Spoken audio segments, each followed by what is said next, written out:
Bonjour, bonsoir, madame, monsieur, bienvenue dans Info Pacifique. Voici les titres à la une de l'actualité.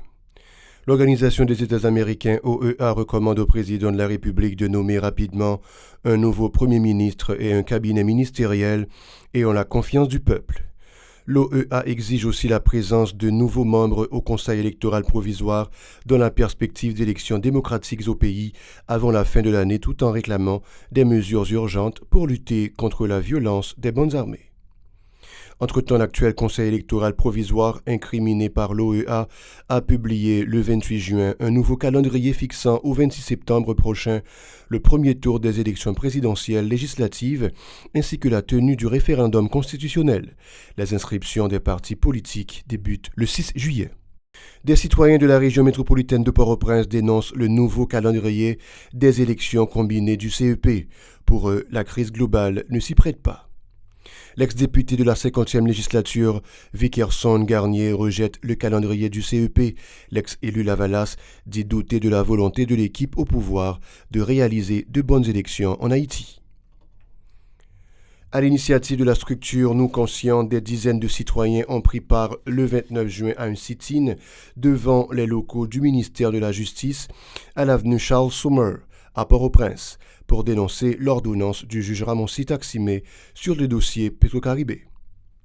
Le ministère de la Santé publique a dénombré le 24 juin 5 nouveaux morts dus au Covid-19 et 119 nouveaux cas confirmés. Ces titres vous seront développés après la pause.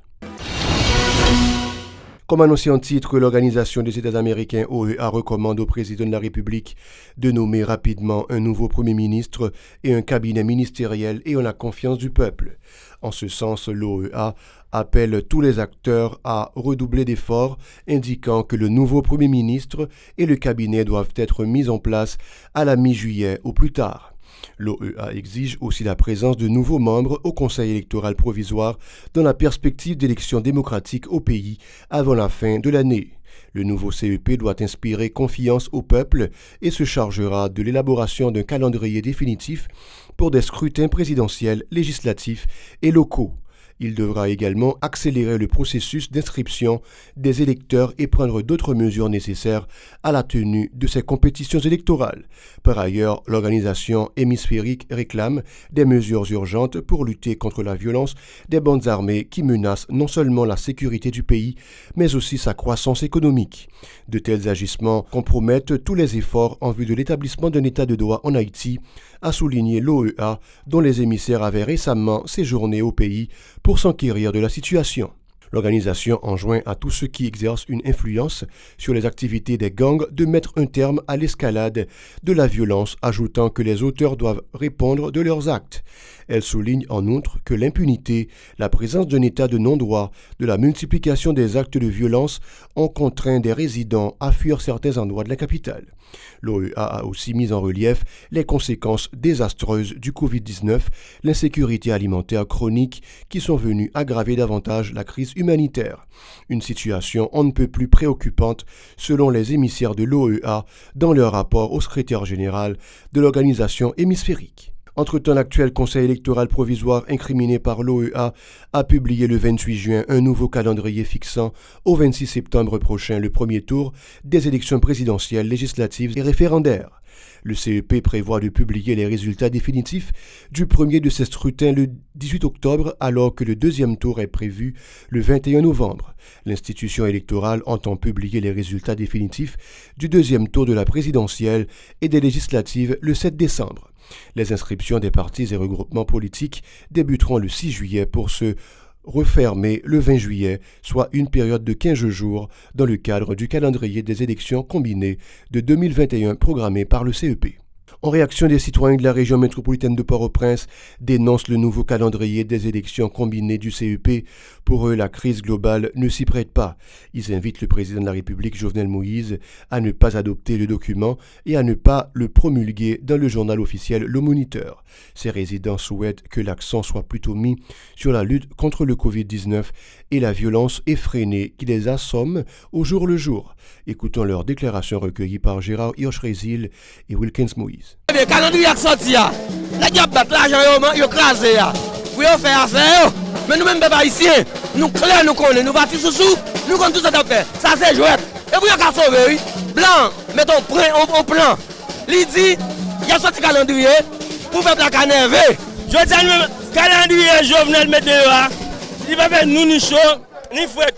Pas oublier, moi, passé, il y a un message de nos référendum à DNT. Nous disons 27 juin, nous-mêmes, la façon de craser. La petite population haïtienne, notre calendrier, Jovenel Moïse, le commandant en chef de Genève, et vous permettez de marcher avec bateau, et vous marchez avec manchette, marchez avec Samio, vous déclarez une guerre civile. Plus loin, ces citoyens qui participaient à un sit-in pour dénoncer l'ordonnance du juge Ramosé Taximé en ont profité pour exprimer leurs inquiétudes face à la violence des bandes armées de la capitale. À l'entrée sud de Port-au-Prince, au Bel-Air, Bas-Delma et à Cité-Soleil, les bandits se déchaînent, condamnent ces manifestants qui s'interrogent sur le sort des personnes délocalisées. Pour eux, les autorités ne respectent pas la dignité des déplacés. Ils sont toujours au micro de Gérard Hirsch-Rézil et Wilkins Moïse. Nous déjà, prenons le calendrier ça, nous jetons dans la poubelle. Même à Korea, nous jetons dans la poubelle parce que nous dit, le gouvernement Jovenel Moïse là, il n'a pas inspiré la population haïtienne dans confiance. Vous entendez, créer électoral la sortie, un calendrier. Depuis bagay nous avons fait tout petit, c'est référendum. Non, nous avons besoin de boire café à messieurs, nous avons besoin de boire thé avec eux, nous avons besoin de boire bon petit à la bourri, bon petit avoine. Mais malheureusement, il n'y a pas envie de pas manger à pep. Ah ben je dis, n'attendons joie parce que nous-mêmes la jeunesse. D'abord, gang, tout côté. D'abord, vous voyez Zambay gang. Est-ce qu'on peut tirer Zam ça dans mes gangs? Avant, il y a un gars qui font Simagri dans Thomas 12, la boule 12. Yo dit yo tué gang, yo désarmé un paquet de monde. À qui est-ce? Meni, 6 mercenaires, 2 Dominicains, 6 Colombiens. Concernant le calendrier des élections combinées du Conseil électoral provisoire, l'ex-député de la 50e législature, Vickerson Garnier, affirme que le document vient alimenter la situation confuse qui s'installe dans le pays. Il s'interroge sur l'égide constitutionnelle sous laquelle ces compétitions combinées vont se dérouler comme l'a programmé l'actuel CEP. Selon lui, le pouvoir PHTK est sur le point d'orchestrer des élections non crédibles, antidémocratiques, qui seront contestées avant même que leurs résultats soit connu, a prévenu l'ex-parlementaire. Vickerson Garnier était l'invité de Pacifique Matin le 29 juin. Il était joint par téléphone. Créer électoral, KEP ça qui vient là, qui fait sortir un calendrier pour dire que il va organiser l'élection et dans le calendrier il préciser date de référendum. Eh bien, ça veut dire qu'il y a inscription. Inscription, ça veut dire à noter que non référendum non côté la parler et dans référendum non yo dans nouvelle constitution PHTK pas gain sénateur. Donc ce qui sous plein mais qu'on est sous égide qui constitution élection ça après organiser. Moun ça va commencer à inscrire processus là comme par démarrer sous égide qui constitution. Par ailleurs, Vickerson Garnier, qui est coordonnateur du collectif des anciens députés de l'opposition, réfute la thèse relative à l'organisation d'élections en Haïti, mettant en avant le climat sécuritaire délétère du pays. La violence des gangs armés est on ne peut plus préoccupante, a martelé l'ex-élu de la circonscription de Tiote dans le département du Sud-Est. M. Garnier, qui souligne l'acuité de la crise totale et globale, s'insurge contre des membres de la communauté internationale qui soutiennent encore l'administration en place dans ses projets jugés de macabres alors qu'ils ont mis l'alerte rouge sur Haïti. Pour l'ex-député, cette attitude hypocrite et indigeste a contribué à la dégradation de la conjoncture. On l'écoute. Tout le monde connaît et en pile alerte sous le pays d'Haïti et que ce soit les États-Unis qui proposent à faire hypocrisie avec nous matin, midi et soir et tout alors ensemble pays qui dit être développé notamment Canada, États-Unis et la France, ils ont même des alertes qui ont dit invité, éviter rentrer en Haïti, soit aller là, à son zone rouge. Donc, ça veut dire que les conditions de sécurité défavorables à tout, et alors tous les indicateurs sont au rouge. Donc, puis il y a un monde dans la région. Comment, dans telle situation, pour que c'est quand même, Jovenel entêté, et monsieur Dame PHTK entêté, rapport mission réel, pas dit. À l'initiative de la structure Non Conscient, des dizaines de citoyens ont pris part le 29 juin à un sit-in devant les locaux du ministère de la Justice à l'avenue Charles Sommer à Port-au-Prince pour dénoncer l'ordonnance du juge Ramosit Aximé sur le dossier Petro-Caribé. Selon le porte-parole de Non Conscient et Benz Cadet, les membres de l'équipe au pouvoir n'ont nullement l'intention de faciliter l'aboutissement de l'affaire Petro-Caribé en raison de leur implication supposée dans le gaspillage de ces fonds. Pour le militant, il n'y a pas de doute, la décision du juge tend à blanchir les personnalités indexées dans le dossier Petro-Caribé. Et Benz Cadet au micro de Wissi Bernard Jean-Baptiste et Mackerson Mixil. L'envin là, c'est pas parce qu'on reconnaît l'autorité d'Exayo, on grille le message nous venons voir. Nous venons dire Jovenel Moïse, Rockefeller Vincent, Ramosit Aximé, pas aucune légitimité ou pas qu'à faire procès Petro-Caribé juste équitable que nous avons demandé depuis 2018. Mouvement Petro Challenge l'a demandé depuis 2018. Et deuxièmement, Ramosit Aximé, comme juge de facto, juge PHTK, prend une ordonnance de décision, il décide de débloquer un ensemble de fonds compagnie qui étaient bloqués parce que justement été épinglé dans deux dernières tranches rapport Cour supérieure des comptes et du contentieux administratif dans le dossier voler l'argent l'État. Ordonnance sa décision ça sont tentatives pour capable essayer s'il y a blanchi un ensemble de nègres qui gagotaient l'argent Petro-Caribé, particulièrement le régime PHTK. De son côté, l'activiste politique André Raphaël réfute également l'ordonnance du 21 juin du magistrat instructeur. Le pouvoir en place veut enterrer le dossier Petro-Caribé, a martelé André Raphaël, membre du MOPOD. Par rapport au marasme socio-économique du pays, l'activiste résume que l'administration Moïse Joseph ne s'est pas appliquée à satisfaire les desiderata de la population dont la majorité végète dans une misère abjecte, s'est révolté l'activiste. André Raphaël au micro de Wissi Bernard Jean-Baptiste et Mackerson Mixil. Nous avons dit au niveau de mon pod là, nous voyons dans FATRA ordonnance juge PHTK qui comprend qu'il a blanchi tout volet comme fonds Petro-Caribé que Venezuela a prêté pays qui peut investir, qui peut faire développement, qui peut améliorer les conditions de la population.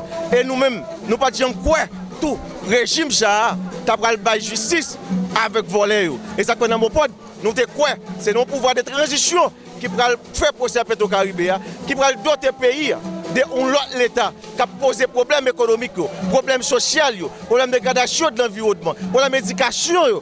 Et ça fait nous croire que je dis à nous-mêmes dans mon pote, nous avons envoyé un message clair dans le Télé-Pacifique, nous avons dit à la population, mon pote, pas dans cohabitation à pouvoir Jovenel Moïse là. Le militant Abel Lauriston, qui faisait partie des protestataires, a abondé dans le même sens que ses collègues, tout en se félicitant du fait que les avocats de la partie civile aient interjeté appel par rapport à l'ordonnance en question.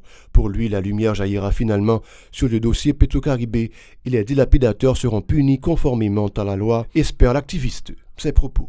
Mais 4,2 milliards de dollars, c'est une possibilité pour nous construire des universités dans le pays, bon l'hôpital de référence, quand il n'y a pas besoin de Cuba pour nous prendre soin, pour nous être dans le pays.